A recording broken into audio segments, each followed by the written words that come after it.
Hello, welcome to Dungeon Rollers Podcast. I'm your host Justin. Today we're reviewing another horror movie. This time it's not a found footage movie. We're gonna take a break from found footage movies for a while.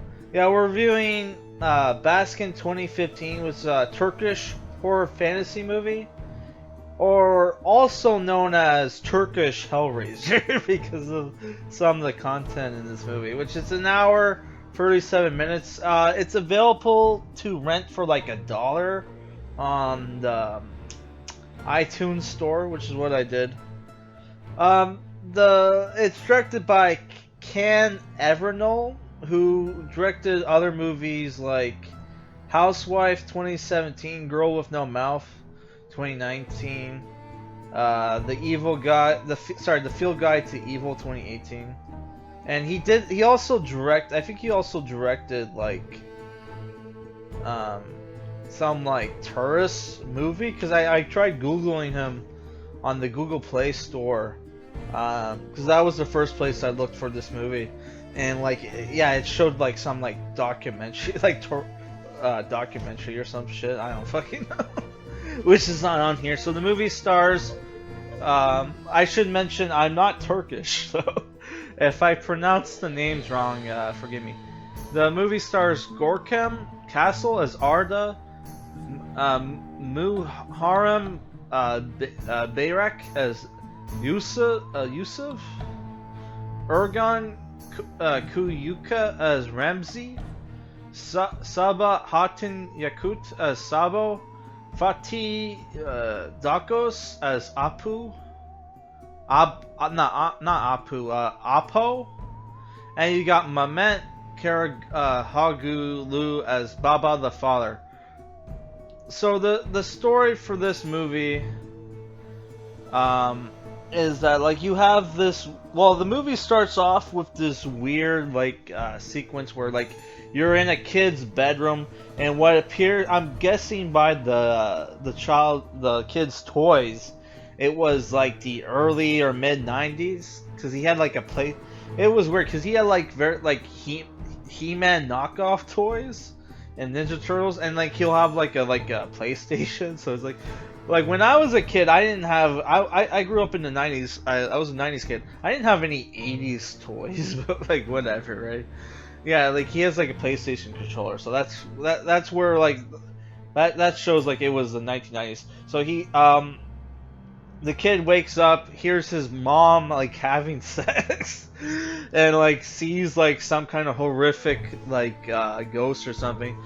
Goes to get his mom, but his mom's not answering, and like that sequence ends, and like we're at this like diner place where these 5 cops are bullshitting, eating, like drinking. One of them, Yusuf, tells a story about how he banged like a tranny, and this immediately he tells the funny story, and like and it's kind of funny because before that they were talking about like fucking animals, how like 70% of like Turkish soldiers fuck animals, and it's like the guy's like, let me change the subject by talking about fucking a tranny who looked like a Victoria's Secret model.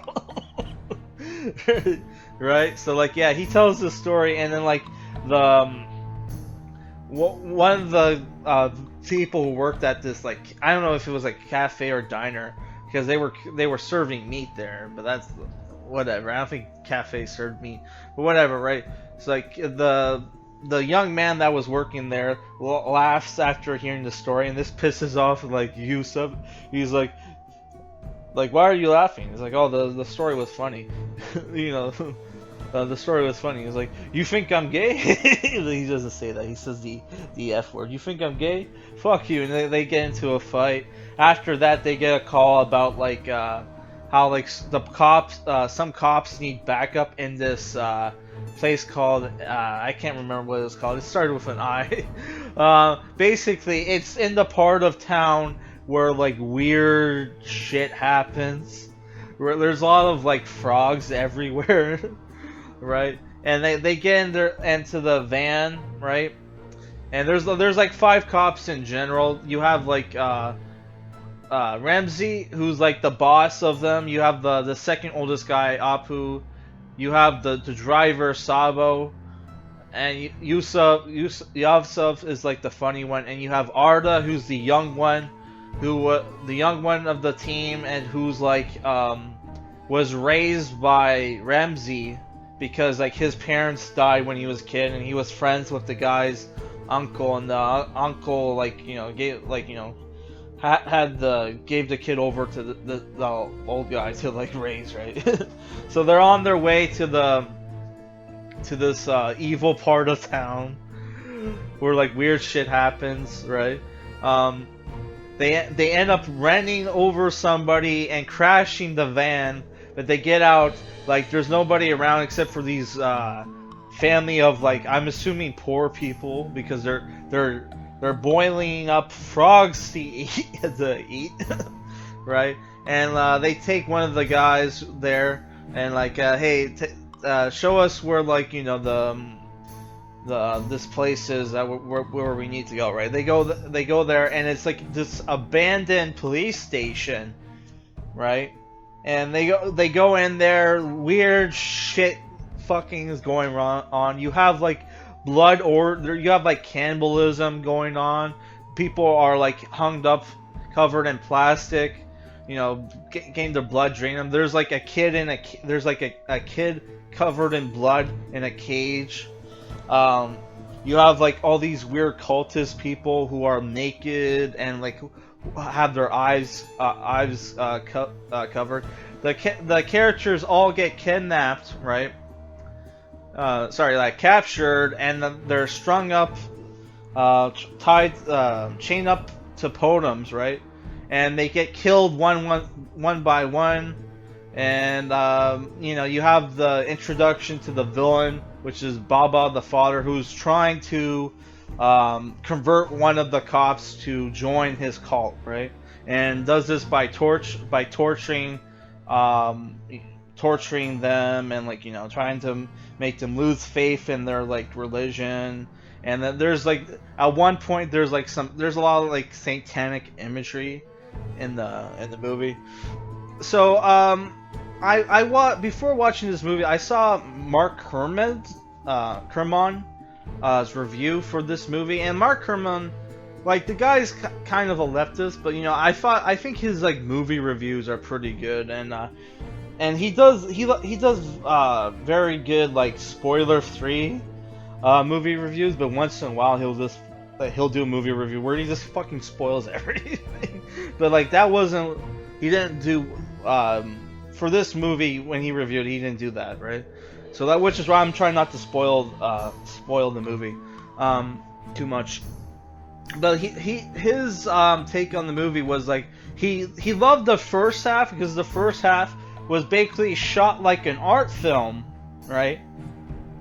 Shot like an art film, and he hates the second half because it turns into like a shocky like blood orgy, Hellraiser / Event Horizon like blood orgy movie, which like if it wasn't for the blood orgy and the fucked up shit, right, I wouldn't have gone interested in this movie, right?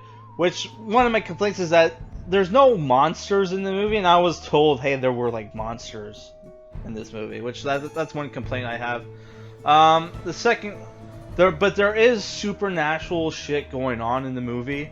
And what I do like is that they set up like this they set up that this the main character Arda and his foster father Ramsey are maybe or may not be psychics, and there's these scenes where like they're just talking shit. They'll have this conversation in their minds where like they're back at the the restaurant or whatever it was, and they're talking, and like there's like cryptid stuff going on, and they talk about this key, right? And the villain for this movie, he has a bunch of locks on him, right? And then basically the the main character defeats the villain in the movie using a key, which I thought was a very, like, you know, it's the thing where, like, you don't have a lot of movies where, like, our characters get, you know, because of supernatural shit, our characters get put in danger. But you don't have a lot of movies where, like, in those same movies where you have, like, a supernatural part, like a supernatural, like, element, get them out of danger, right? Which I thought was cool, because it's like, it's the thing where, like, there are a lot of movies where, like, you know, evil magic and shit will be real, but then you don't have the opposite of evil magic, right? Which would be, like, miracles, right? So I thought that was cool. There's also a bunch of funny jokes in the movie, and there's a great scene where, like, they're all, like, they're in the van and they're, like, singing along to a song called where the lyrics for the song is like, if I can't have the girl I love, I want her to die, or some shit. Which is like, it. I'm not 100% sure if that plays into the end for this movie, which, like, it kind of does. Yeah, spoiler alert. So if you want to know my rating, it's like a 7 out of 10. But, like, yeah, the end for this movie, I'm not a huge fan of, because it turns out our main character, like Arda, leaves the fucking place, right? Kills Baba the father, leaves, and then, like, gets hit by the van, so he somehow travels back in time. And gets killed. And it's like, what the fuck? Like, why did that happen? Like, come on, dude. What the fuck? Like, I don't get that, but I think it's like, oh, it's a horror movie, so we need to have, like, you know, horror movie ending, right, where everybody dies. But yeah, other than that, I really liked the cinematography. The music was good. You have, like, this synthwave, like, song that plays at the end, and then there's the Turkish music in the movie wasn't too bad, and the dialogue I thought was, like, you know, pretty, like, the dialogue between the main characters were, like, were very well written, very realistic. You know, the Yasov character was pretty funny, and I thought, like, the Baba the father's dialogue when he's, like, you know, psychologically, like, you know, like, attacking the main characters with, like, his words and shit, then at the same time torturing, like, some of the dialogue he would say was also well written, right? He wasn't like one of those, like, I'm super evil, like, praise, you know, Satan, all that bullshit. Like, he was like very, like, he was almost charming and very seductive with his words, right? And he was very fodderly, like, he was very, like he was very what's it called, like, paternal. Yeah, he was very paternal, which is why I guess they call him the father character, because, like, you know, he was right, which is a very new take for, like, you know, for a Satanist, like, fucking cult leader, right? But yeah, like, my problem with the movie is, like, I was told, hey, this is Turkish Hellraiser, and there's monsters and shit in the movie, and I did not see one monster in the movie. So that I was a little disappointed by that. But other than that, I thought the movie was a great movie, and it's worth watching once. And again, it only costs like $1 to rent on the fucking iTunes store. So I would say it's worth checking out. All right, guys, peace.